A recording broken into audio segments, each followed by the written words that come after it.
Next question I'll go to now. Till what date should we be building up our basics, and at what point should we stop? See, in the ideal world, building up your basics portion is over. But I'm guessing this is a question coming from somebody who started late, as in has not finished his basics so far.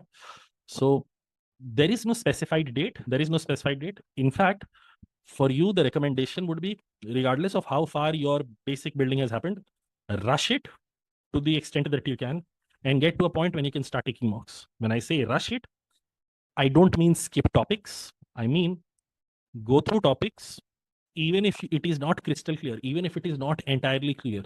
Move on to the next topic, because you have to rush it. You have to rush it. That is assuming you're planning this cycle stat, of course.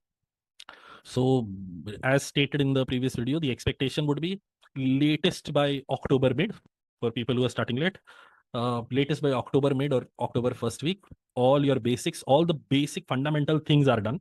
And then you start testing, you start analyzing what works for you, what doesn't work for you, different ways of attempting the paper. I'm doing RC first or VA first, or doing table-based DILR sets, or doing graph-based DILR sets, whatever works for you.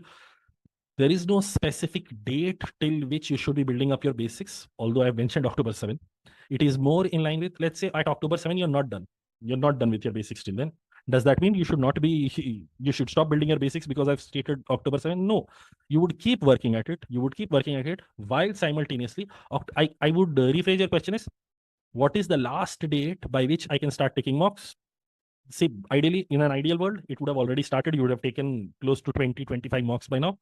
But if you haven't done that so far, so let's say by October 7, you should start. And by the time CAT rolls around, you should be done with close to 10, 12 mocks. That is all that I can tell you. In fact, I'll turn this question around. And for those of us who are slightly better off, who are done with basics and who are taking a lot of mocks, I have a opinion on the issue.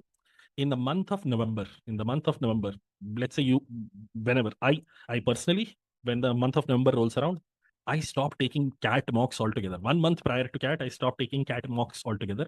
I'm not advocating you do the same. I can only tell you why it works for me and what the reasoning behind it is. I enjoy taking CAT papers, and by the time November rolls around, I've taken so many mocks that it is becoming a chore for me now, and I start getting irritated. So just to give myself the special push, on the actual CAT date, I stop 1 month prior.